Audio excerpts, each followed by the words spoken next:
Hello, and welcome back to Educating Isabella Rock and Roll 101, the podcast where a rock-loving granddad friend of mine is on a mission to school his now 18-year-old granddaughter, Isabella. That's you, the ultimate Swiftie with your vinyl obsession and concert tickets on the legends that shaped the music you love today.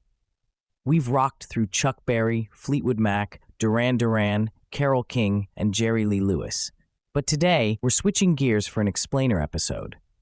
No single artist or band, we're defining a massive movement, the British invasion of the 1960s. Isabella, you'll hear this term a lot in future episodes as we dive deeper into 60s icons. It's not about armies or politics, it's the tidal wave of British rock, pop, fashion, and culture that swept America and the globe starting in 1964. Think of it as the original viral sensation. No TikTok, just transistor radios and TV. It flipped music charts, redefined cool, and sparked a youthquake that echoes in your Harry Styles playlists and Sabrina Carpenter vibes today. We'll unpack its origins, the key players, its sonic boom in the US and beyond, the fashion frenzy, media madness, movie magic, and more. Plus, some colorful tidbits to keep it lively. Let's invade. Educating Isabella, hear the tales unfold.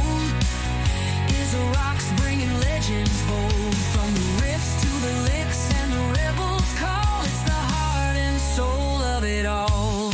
First off, where did the term British invasion come from?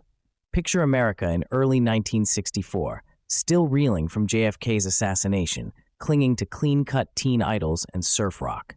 Then, on February 7th, CBS Evening News anchor Walter Cronkite, the most trusted voice in TV news, reports on a quirky story from across the pond. The British invasion this time goes by the code name Beatlemania. He was covering the Beatles' arrival at JFK Airport, where 3,000 screaming fans mobbed them like modern-day K-pop stars. The term stuck, drawing a cheeky parallel to the 1776 American Revolution, only this time Britain was invading with guitars, not guns. As Life magazine quipped later that year, in 1776, England lost her American colonies. Last week, the Beatles took them back. Boom. Cultural flip. The spark? The Beatles' single, I Want to Hold Your Hand, dropped in the U.S. on Boxing Day 1963, but it exploded after a Washington DJ played it on repeat, thanks to a tip from a flight attendant who'd heard it in the UK. By January 1964, it topped the Billboard Hot 100 chart for 7 weeks. Then came their Ed Sullivan Show debut on February 9, 73 million viewers, a record 45% of U.S. households. Phones went dead from overload. Crime rates dipped because everyone was glued to the tube. Fun tidbit, during the broadcast, a chyron flashed. Sorry girls, he's married, under John Lennon's name. The Beatles held the top 5 spots on the Hot 100 by April, a feat unmatched until streaming-era stunts. But it wasn't just the Fab Four. The invasion flooded the U.S. with British acts. The Rolling Stones bringing gritty blues rock with I Can't Get No Satisfaction, The Who smashing amps and attitudes with My Generation, The Kinks' crunchy riffs in You Really Got Me, The Animals' soulful House of the Rising Sun, The Zombies' haunting She's Not There, Herman's Hermits' bubbly Mrs. Brown You've Got a Lovely Daughter, the Dave Clark Fives stomping Glad All Over, and solo stars like Dusty Springfield, the finest white soul singer of her era, with I Only Want to Be With You. Even crooners like Petula Clark with Downtown and Tom Jones, It's Not Unusual, rode the wave. By mid-1965, British bands claimed nearly every top 10 slot some weeks, ending the reign of U.S. surf bands, girl groups, and crooners like Frankie Avalon. Here's a fun fact. The Beatles' first U.S. concert tickets sold out in hours, but some went for $4. Adjusted for inflation, still cheaper than your Taylor tour seats, but the hysteria, priceless. Musically, the invasion didn't just conquer America, it reshaped the world. In the U.S., it killed off teenage tragedy songs and pushed Motown to adapt Hello, Supreme's global hits. It birthed garage rock, U.S. kids mimicking the Brits in basements, leading to bands like the Kingsmen. Globally, it homogenized rock, spreading electric guitars and long hair everywhere. Australia caught the fever. The Seekers topped U.S. charts with I'll Never Find Another You, and the Easy Beats scored a massive global hit with Friday on My Mind.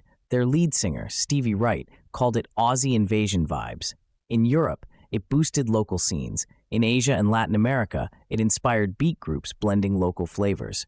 Even the Soviet Union smuggled Beatles records, along with Levi's jeans, as symbols of freedom. The invasion proved music was borderless, paving the way for today's K-pop crossovers and global pop like BTS. But it wasn't just tunes. Fashion exploded.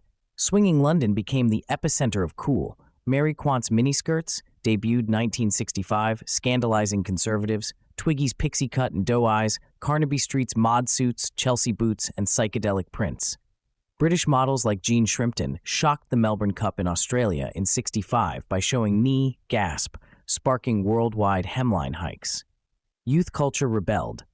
Long hair on boys symbolized anti-establishment vibes, influencing everything from Woodstock to modern gender-fluid fashion like Harry Styles' pearl necklaces. Another fun fact, the Beatles' mop-top haircuts? So wild, schools banned them. Your grandfather had first-hand experience with that one, being sent home from school on several occasions to get a haircut and don't come back until you have. One U.S. high school principal said they'd corrupt morals. Meanwhile, over 200 novelty songs mocked the invasion in '64-'65, like Alan Sherman's Pop Hates the Beatles, proof even haters couldn't ignore it. Media and movies amplified the mania. U.S. TV ditched folk hootenannies for rock showcases like Shindig and Hullabaloo, beaming British acts into living rooms. Spy craze? James Bond films starting with Dr. No, 1962. Sean Connery's suave 007 inspired U.S. hits like The Man from U.N.C.L.E. British cinema ruled. A Hard Day's Night, 1964, turned the Beatles into film stars. Mary Poppins and My Fair Lady swept Oscars. Lawrence of Arabia, 1963, won 7. Oliver took Best Picture in '68. The Angry Young Men wave, gritty films with Michael Caine, Peter O'Toole, influenced Hollywood's new wave realism. Culturally, it was a youth revolution. Post-war Britain exported optimism amid Cold War gloom, challenging U.S. conservatism. Vietnam drafts loomed, but British bands sidestepped politics on tours. Eric Burdon of The Animals recalled being gagged from mentioning the war. It empowered women in pop. Dusty Springfield's soulful independence foreshadowed your Billie Eilish anthems. And a bit of trivia, many invasion stars like John Lennon, Pete Townshend, and Ray Davies attended art colleges, blending visual arts with music, a creative fusion still seen in album art and videos today. The invasion faded by '67 as psychedelia globalized, but its legacy? Immortal. It made the UK a music powerhouse, inspired glam and punk, and set the stage for modern Brits like Adele or Ed Sheeran dominating charts. Anyone who was alive at the time will tell you it was just the most exciting youth era ever. Just ask your grandfather. So Isabella, the British invasion was more than music. It was a cultural tsunami that hit America hardest, but rippled worldwide, reshaping how we dress, watch, and rebel. It's why your modern faves owe a nod to those mop tops and miniskirts. Grandparents? Relive the swing. Curious millennials? See Pop's Big Bang. Check the playlist on Spotify, YouTube Music, or Deezer. I Want to Hold Your Hand. I Can't Get No Satisfaction. My Generation. You Really Got Me. House of the Rising Sun, Downtown, Glad All Over, She's Not There, plus Friday on My Mind for global flavor. Isabella. Get on YouTube and stream a British invasion compilation, no skips. Pick a track that vibes with your Harry Styles era and tell me, how does '60s fashion echo today's trends?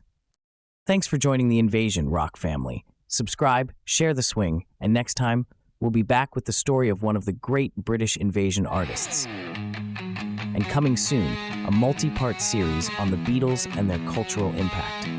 Until then, keep holding that hand. Ah, that's a song reference, by the way. This is Michael, signing off. Rock on.